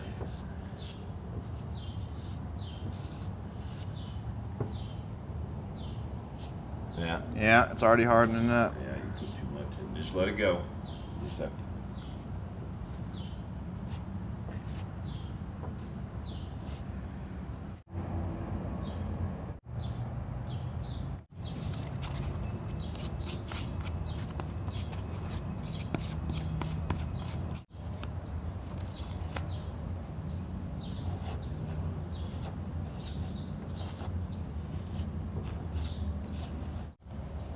Okay. Yeah, just let it set. Yeah, we'll just let it set. Sand it off.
Always sand in an X pattern.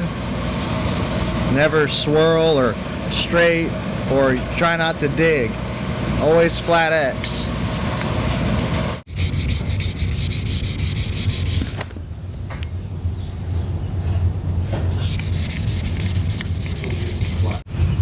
And in bodywork, you don't see with your eyes, you see with your hands.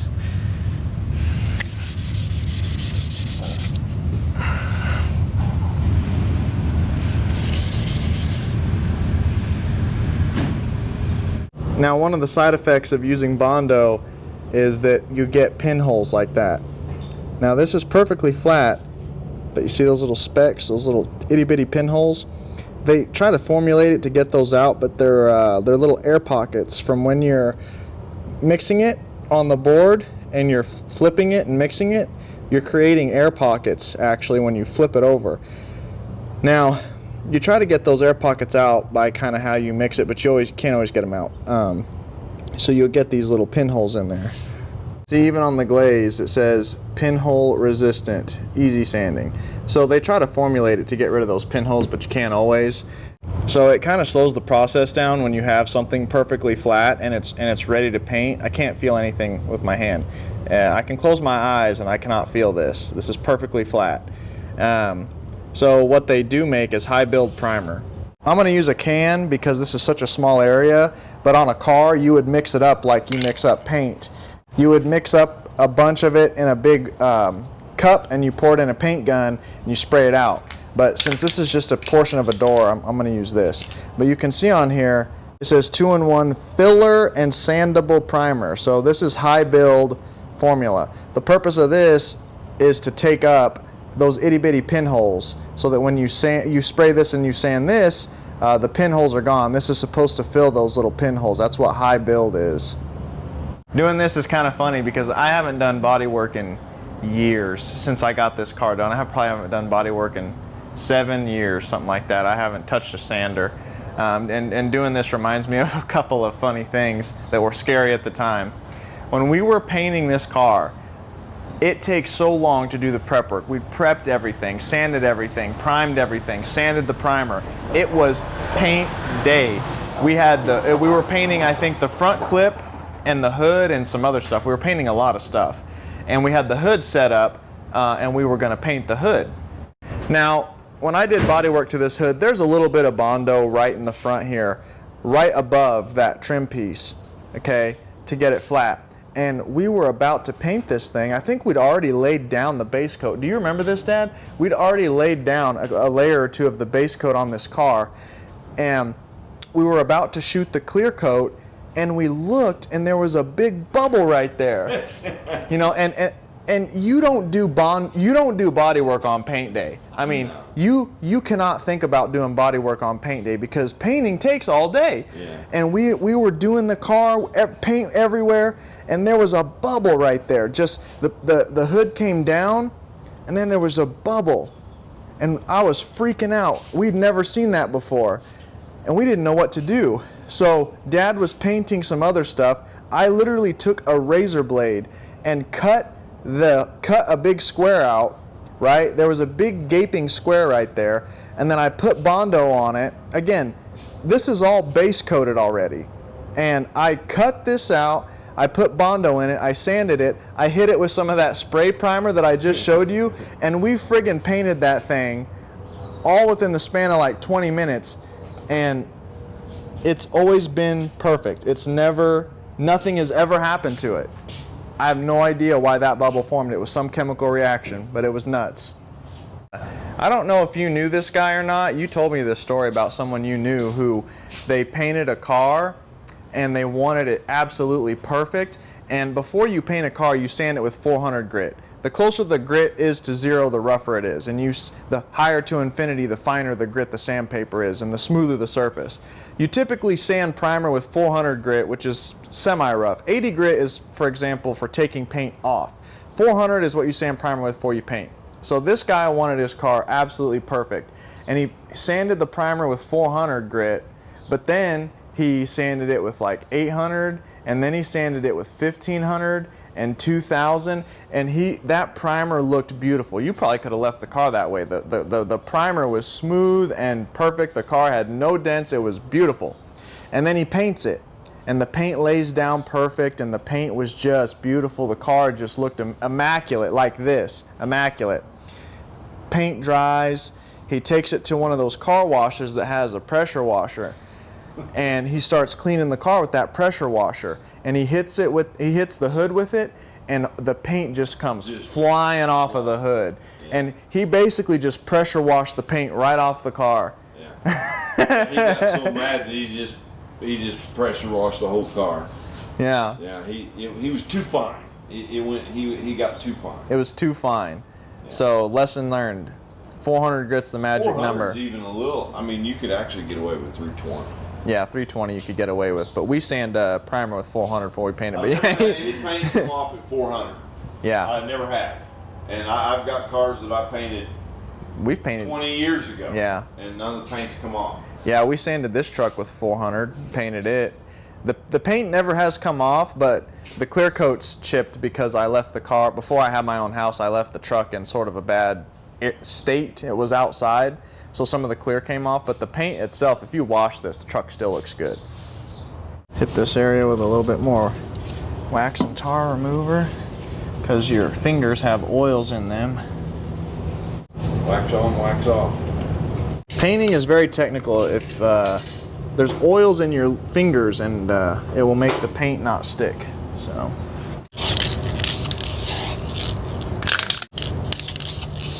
Yeah.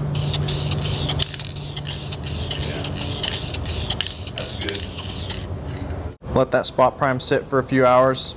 Hit that with some 400, and then we can paint it today.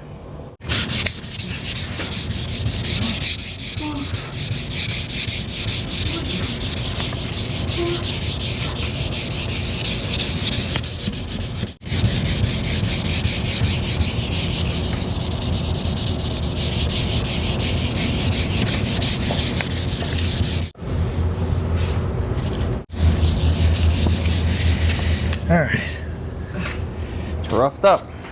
Okay, we got the paint mixed. This is a 4:1:2 ratio, which means 4 parts, what is it, Dad? 4 parts paint? 4 paint, 1 hardener, 2 reducer. So there's different mixture ratios on this. I just go by ounces. I just go 8 ounces of paint, 2 ounces of hardener, and 4 ounces of reducer. One last wipe of wax and tar and grease remover. Make sure there's nothing on here.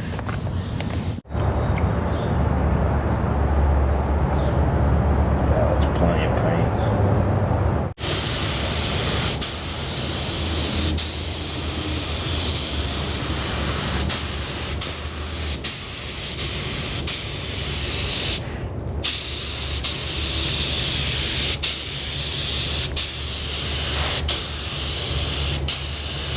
We're just going to do a little bit right now.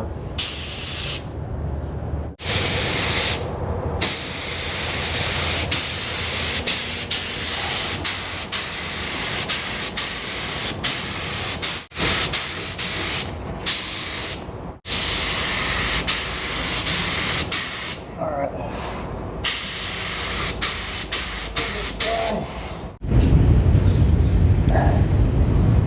122, 120, about 1. You want me to tape this off or not? Yeah, go ahead. Oh, just the bed.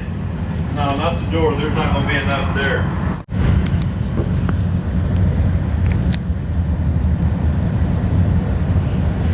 Yeah, however much you'll take, we'll just put her on now.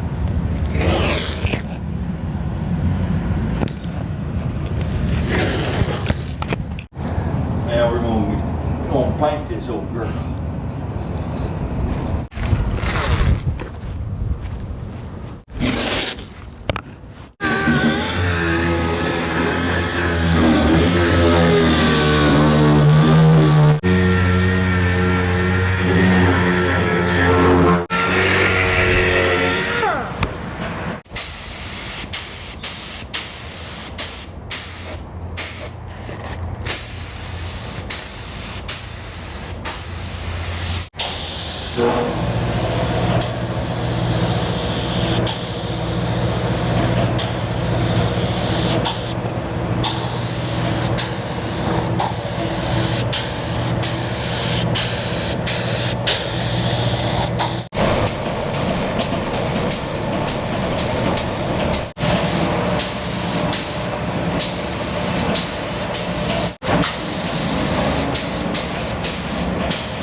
A little bit.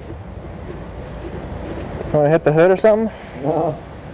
Alright, well, we'll see what my car looks like, and Earl Scheib, Dad's truck. Hopefully this paint matches the car.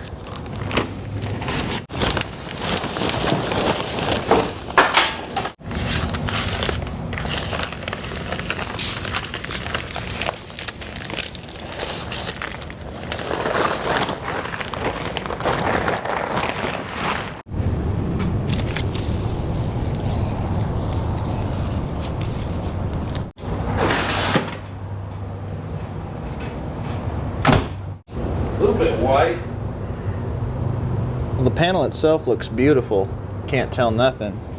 But it's a little bit more white than the rest of the car. But that's definitely a different shade of white as it sits right now. So it's the next day. Yesterday afternoon we went back up to the paint store because bottom line is that is not going to dry the same color as the rest of the car. That's unacceptable. It's not even the same color. I'm not sure what got lost in translation because I didn't order some custom color for this car when I painted it. It was color code 90 Alpine White 55 56 Cadillac, you know, 8-9 years ago when I painted this car. Ordered the same thing and it's not the same color. So there's a guy that works at Westco, which is the paint store. His name's Ian, and he basically had to make this color from scratch. I brought in these ashtrays that had paint on them, and he matched a color to these, which should be the right color. So sucks to go over this with 400 grit because this came out so good. Yeah.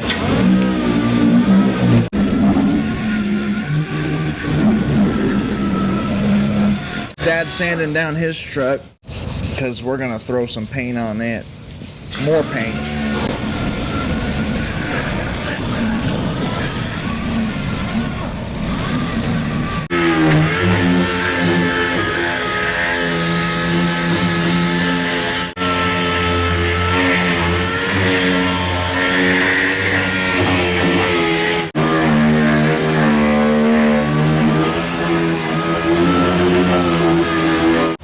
What you call not wasting stuff. Yeah, utilizing everything. Just utilize everything, use it.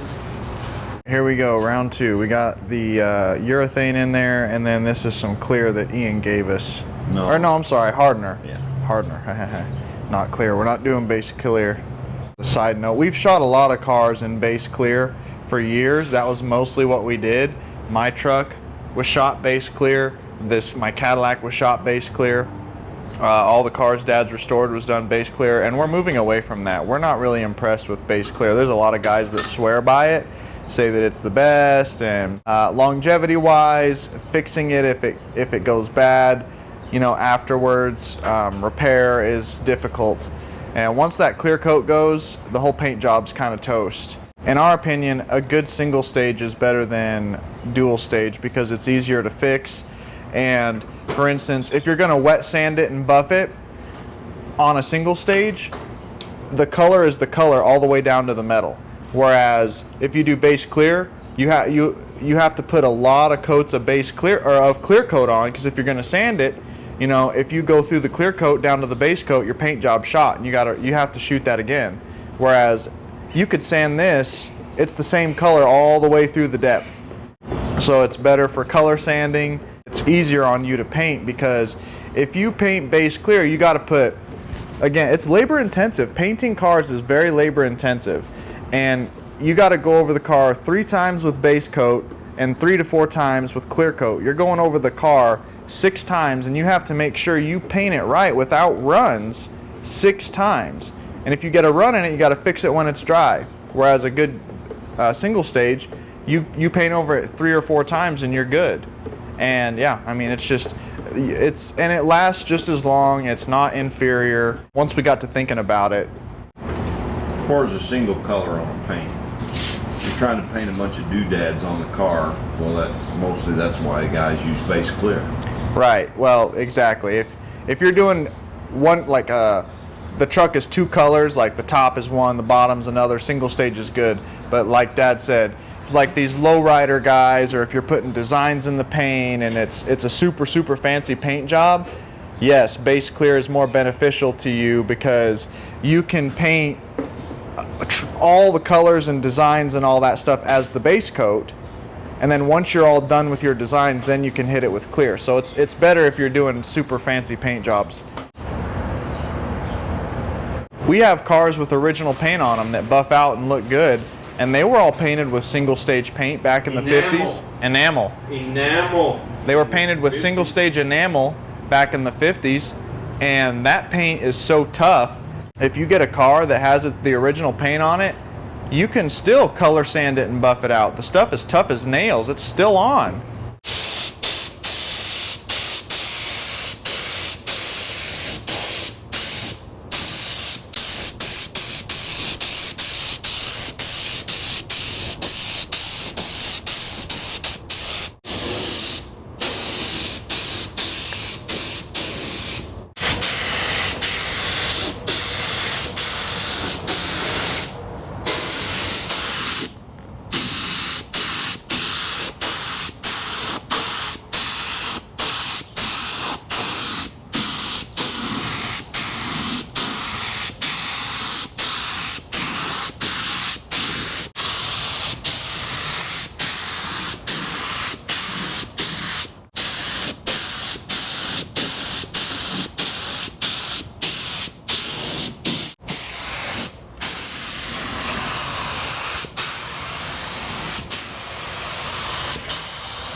One more coat.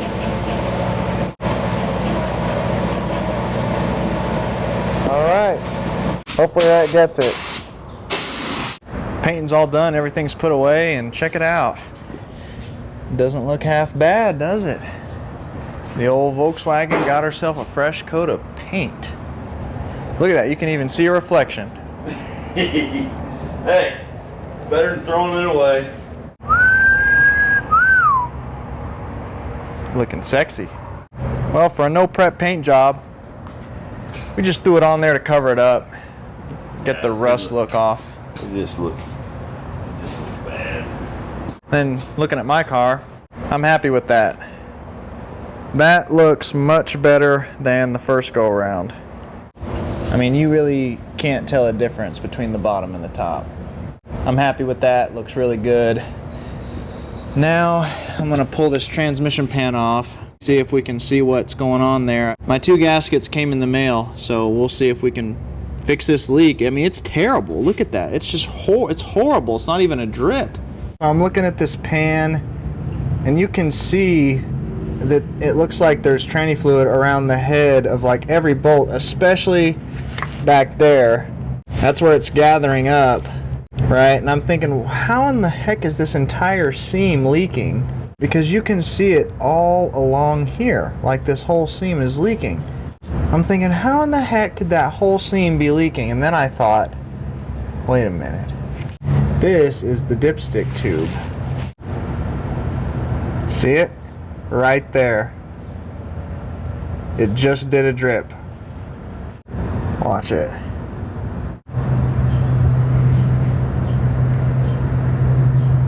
Right there.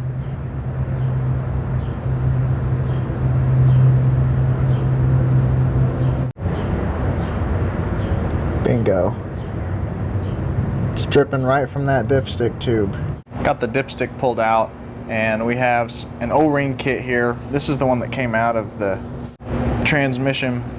This is an O-ring that we found in the little kit there, and it seems to go over it fairly nice and tight, which is what you want. And the original one, well, that I got when I rebuilt the transmission originally, it doesn't seem to fit as tight.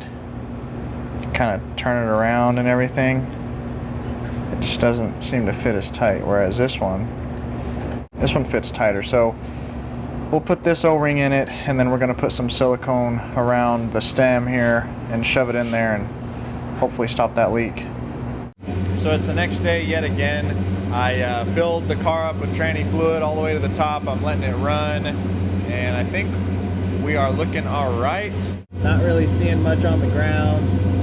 That's way better than that pouring out that was coming from that stick.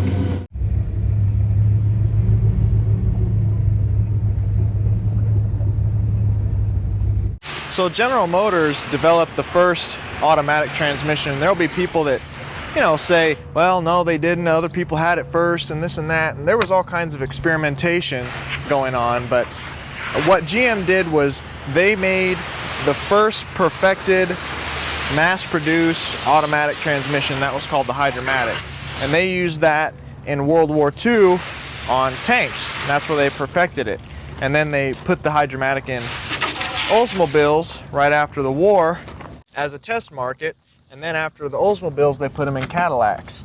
And the Hydromatic was a very, very good stout transmission. My dad has one in a 54 Oldsmobile, and that thing still shifts like a gorilla. And we've never rebuilt it or anything. It's great, great solid transmission.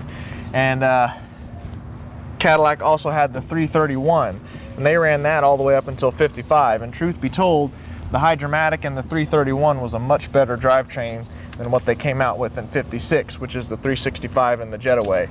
Now the 50s was all about experimentation and trying things and all that good business, and what they were trying to achieve with the Jetaway was a very smooth shift, because Cadillac was the luxury brand. They were trying to achieve a very, very smooth shift and no creep, like at stoplights and stuff like that, how your car creeps, and that's what they did. But the transmission just was too complicated and not very stout for long-term use.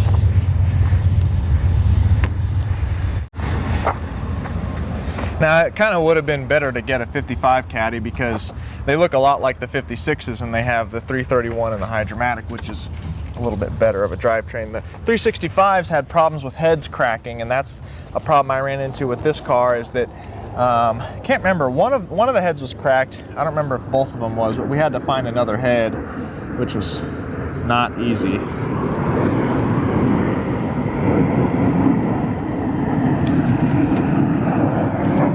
But in the end, I got my 50s dream. I got my big, beautiful Cadillac, all optioned out, nice and original.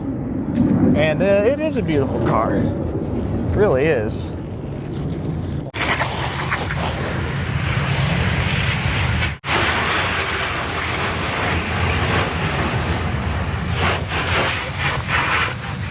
By the time I was getting to re-chroming these bumpers and all the trim, I knew it was going to be expensive, but I'd already had the car for a year or so. And remember, I bought this car 6 months after I got my first job, so I was working minimum wage the whole time. But then I got to working in the Frito-Lay, not factory, but the warehouse, the Frito-Lay chips, which was a horrible job.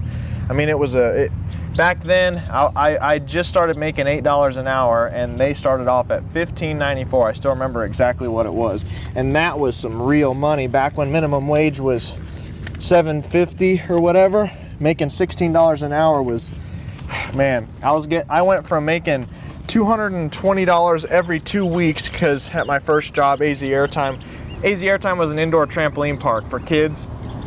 Fun job. So I went from making $220 every 2 weeks to $420 a week, which was serious business. I mean, I thought I was rolling in. I thought I got a hold of a secret no one else had found out about, but that job was so hard, I can't even tell you. There was people that left mid-shift, people that would start the first day working next to me, and they'd go to lunch and they wouldn't come back because it was just that ridiculously labor intensive. It's a true story. Anyway, I started making that $420 a week, and I saved up to where I could redo these bumpers. That's the money I got to do all the chrome and whatnot.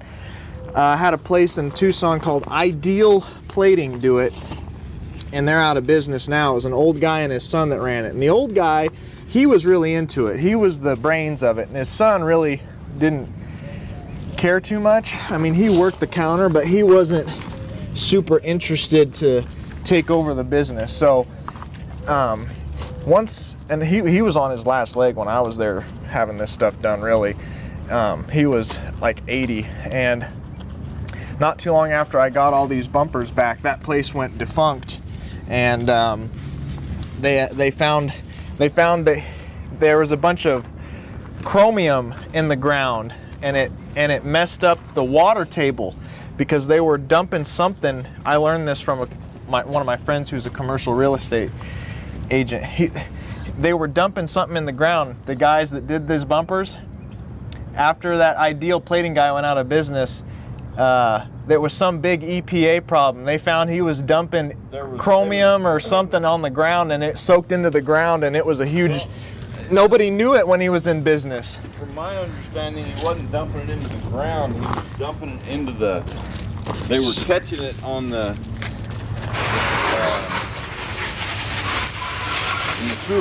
in the sewer. And yeah. They were dumping the really, there's a lot of basically illegal chemicals you have to use in order to chrome this stuff right, and he was dumping some runoff into the sewer, and it was, they didn't know he was doing it when he was in business. It was The only two places in town to get something chrome now is a place called CMF, Capital Metal Finishing, and Royal Plating. CMF is a little more reasonable than Royal Plating, but I'm not really having anything chromed these days, so I don't really care. But yeah, chroming is expensive. It was expensive then, but it's only gotten worse. I don't even know what it would cost to have these bumpers done now, because not only is it the chroming, if you bring them something that's got rust holes and all that, or it's bent and jacked up, you know, for those chromers to fix those rust holes and get it to where they can copper plate, nickel plate, chrome plate, it's insane. It's insanely expensive. That's why people are moving away from these 50s cars, you know. I mean, I love these cars, but I see the writing on the wall. Nobody's messing with these no more. And it's because of the complexity of the car, the amount of pieces to get re-chromed, how big they are to paint. I mean, you go to ask somebody to give you a good paint job, it's 10 to 20 grand for a good paint job. People say, oh, that's insane. That's not true. Yes, it is true. A good paint job is 10 to 20 grand. And these shops have like a year-long wait list. So that's why you got to do everything yourself. But the chrome kills you, the paint kills you. If anything's rotted on these cars, it just gets insane in a hurry. You know, so people get these square bodies, you know, and they're flat. Doing the body work on a car like this is a nightmare, and especially on my GMC. Oh my gosh, because nothing's straight. The whole truck is a circle. The fenders are round, the cab is round, the rear and the front fenders, the hood is round. So trying to get that stuff to look right to the eye is hard because it's not flat, and all Sanders are flat. So redoing a square body or a Mustang or a Camaro, that's cake. You can buy that whole thing from a book, and the cars are small and every panel is flat. But trying to do body work on round stuff, it's just ridiculous. And every car from the 50s was just a big circle. Every panel was a circle. Round, curved, bubbly. They're just hard. These cars were also made before, kind of like, well, they had standardized parts, right? Things interchanged, but every car had a lot of different stuff going on with it. They were all different, you know. But then you get into the 60s, that's when things really started to become the same between different cars. You had you went from generators to alternators. You had the introduction of the small block, which you could have pulled a small block out of any car and put it in a truck. I mean, a 350 was a 350. The turbo 400s, turbo 350s, 700 R4s. I mean, those transmissions would go behind any GM engine. Interchangeability was very easy, whereas, you know, Cadillac had a 365 and Pontiac had a Strato Streak something or other, and Buick had a Nailhead, and Buicks had Dynaflow transmissions, and Chevys had Power Glides, and Pontiacs had Slim Jims, and everything was different on every car, and so it makes it really tough because there's no interchangeability. I mean, it's just on and on and on down the list. These cars are just, they're tough. They're tough. Take it from me. Just don't do it.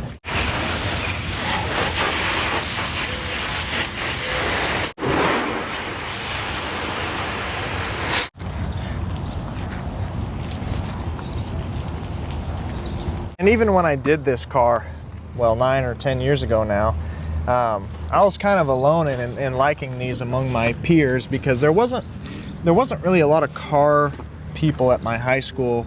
There was a few, but nobody really did much with cars, and the people that were into cars were into the 90s JDM, Japanese domestic stuff. So they liked whatever. They liked 90s Nissans and foreign cars and whatnot, so, which did not appeal to me then or now.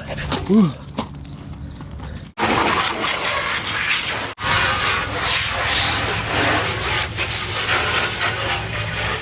With this car, I kind of felt like I was working in a barren wasteland that was like kind of over, you know, like when you're walking in a mall that has no people in it, it's like the heydays of that are over. But with the Cummins, the reason why I make so many videos on those is because I feel like a lot of guys my age are into 12 valves, you know, and there's a current community of people developing stuff for these Cummins, which is neat, you know. I feel like it's current. I feel like I've joined the party, so to speak, you know what I mean?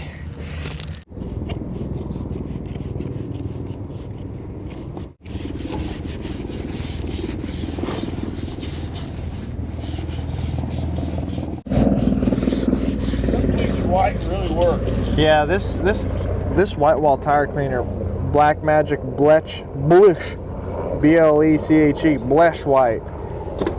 It works. It works good on white walls. I rub it on with this. It's like a tire scrubber. I'll rub it and then I'll let it sit for a minute and then I'll hit it with a hose and they come out really good.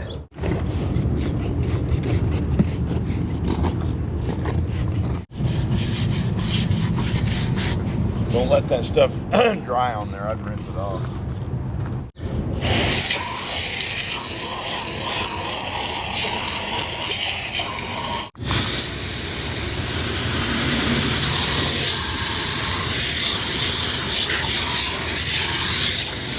Magic Bleche White. Blech. Yeah, the back tires are always tricky because you can't ever get to the whole thing, so you got to kind of do half of it, start the car, drive it forward, do the other half.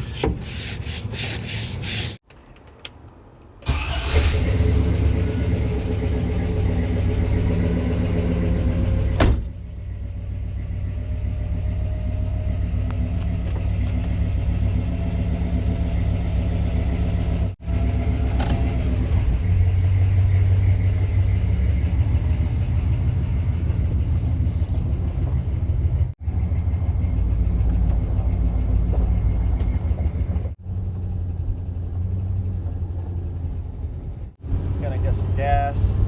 Now you can see a bunch of cracks on the steering wheel because this steering wheel, I don't know, they make them out of Bakelite or something, some kind of resin, and the resin breaks and then you're just left with a wire wheel. There's just a metal ring beneath that. So there's guys that will redo them for like $1,300. Back when I was doing this car, if you wanted a steering wheel redone, it was like $1,200 or $1,300. I don't even know what it is now. The guy might be dead that did it. I don't know. So if you don't want to spend that money, then you just Bondo it up from where it's good. You know, like wherever it's good, you Bondo it in between and sand the shape out to the best you can. But over time, that Bondo cracks. Actually, I JB welded that. I think Dad did a steering wheel with Bondo, and it actually came out better.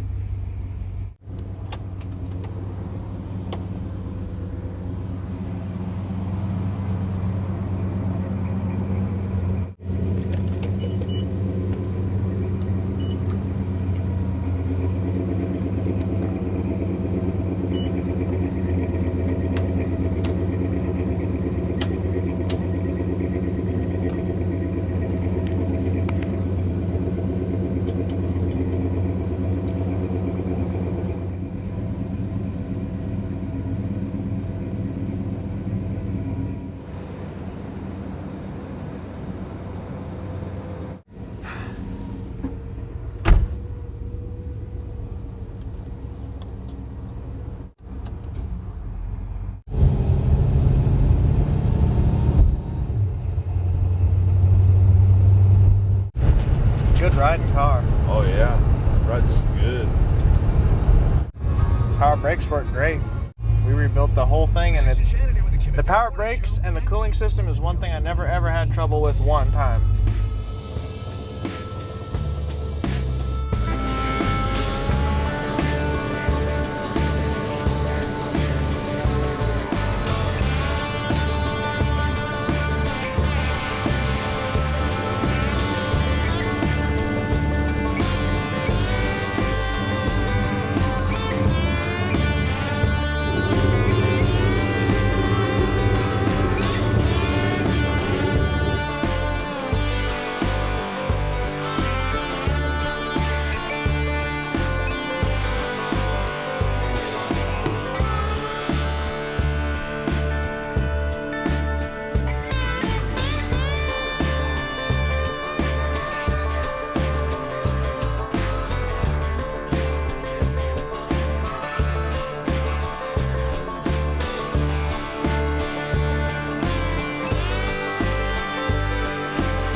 if driving down the highway helps it get any cooler.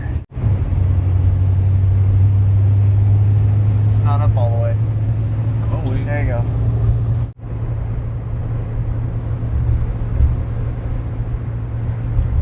This thing will do highway speeds just fine. I mean, this thing will do 70, 80 mile an hour. Not that I do that all the time, but it will do it if you need it to. And man, they just feel like they're sitting still.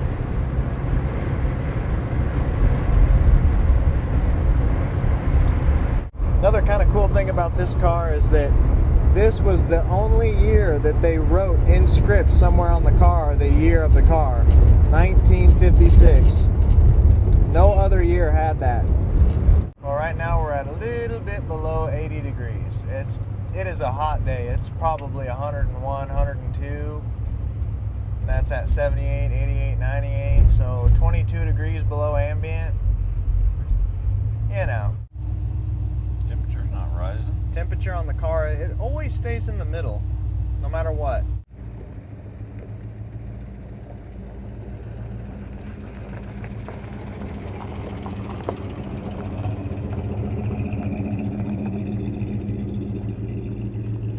And another question people asked me at the time was, how did you have the money to do this car? You know, just laying around? No, I did not have the money just laying around. When I got my first job, this is exactly what I did. People have all these fancy apps on their phone now to tell them how to budget and what to look out for. Well, I used these envelopes. These envelopes I've had since I got my first job 13 years ago. So what I would do is I would go to the bank, I would cash my check, and I would come straight home and divvy my money up for the next 2 weeks. Put a little bit in this envelope. I would put, I don't know, however much money in for my insurance envelope because I had to pay it every 6 months. So I would just budget it out of my paycheck every time I would get paid. And then every 6 months I would empty this out and pay my insurance.